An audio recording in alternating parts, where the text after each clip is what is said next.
жихад деген термин келеді. 20-дан астам жерінде осындай жихад деген термин қолданған. Соның ішінде 4-ақ орында соғыс мағынасында. Соғыс болғанда елдің тыныштығын бұзу мағынада емес. Елді, жерді қорғау бұл парыз ер азаматқа. Балиғат жасына толған ер азаматтар өзінің отанын қорғау парыз. Міне уақытында мынау ұлы отан соғыстарда біздің ата-бабаларымыз жихад жасады. Неге? Сол фашистік идеологияны егер іске асқанда ол күніміз Құдай біледі не болып кетеді. Нағыз сонда жихад жасалынды. Демек жихад деген сөздің мағынасы күш жігеріңді жұмсау, соғыс мағынасында алатын болсақ, күш жігеріңді жұмсау. Бірақ жихадтың ең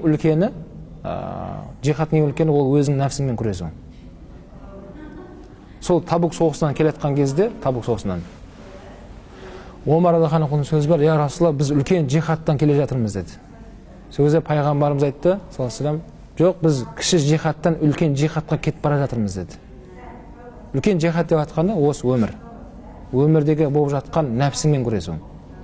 Бір сахаба келіп пайғамбарымыз айтты, я Расулалла, жихад дегеніміз не дейді?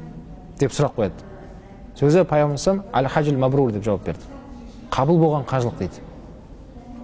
Осы хадистің түсіндірмесінде ғалымдар айтады, пайғамбарымыз ол жихадты сұрады дейді. Пайғамбарымыз оған қабыл болған қажылық деп жауап берді. Екеуінің не қатысы бар дейді бір-біріне.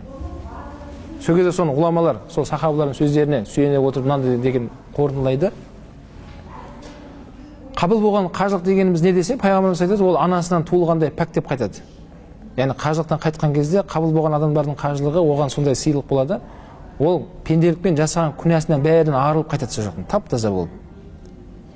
Енді сол қалған өмірінің бәрін жихад жасап, сол рейтингті ұстап қал деген сөз дейді. Қажылықтан келген кезде қандай болып келдің сен елге? Таза болып келдің ғой. Қалған өміріңді соны таза ұстап өтсен дейді. Сосын жихад жасайсың сен енді. Көзіңмен жихад жасайсың, яғни күресесің, қолыңмен күресесің, біреуге қылмыс жасап қоймайын, тіліңмен жихад жасайсың, біреуге тілім тиіп кетпесін, ғайбат сөйлеп қоймайын, құлағыңмен жихад жасайсың, бірдеңені естіп қоймайын деген секілді өмір бойы осындай жихад жасап өтсең ғана аль-хаджул мабрур деп айтқан инсан. Нағыз қажылық, қабыл болған қажылық ол жихад деді Расулалла. Сол үшін ол жихад дегенді дұрыс түсіну керек. Жихад деген тек қана қолына қарып алып, біреуге зиян жеткізу емес. Еліміз тыныш, жұртымыз аман, Аллаға шүкір. Біздің елімізде осындай жихад, яғни күш жігерді жұмсау деген мағынада әрқайсымыз өзіміздің мамандығымызды қолдануға болады. Мысалы, мектеп оқушысы 4-пен оқып жүрген бала сондай күш жігерін жұмсап 5-пен оқысын. Студент алтын белгімен бітіруге әрекет етсін. Жұмыскер өзінің істеп жүрген жұмысында деңгейін күніге ізденіс болсын ода.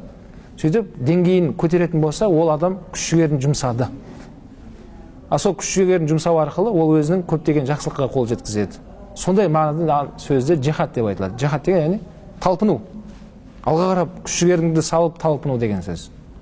Ол тек қана жаңағыдай соғыс мағынада емес, ол бірақ мағынасы. Ал қалған мына жақтағы 99% мағынасы ол тек қана жақсылыққа кететін сөздер.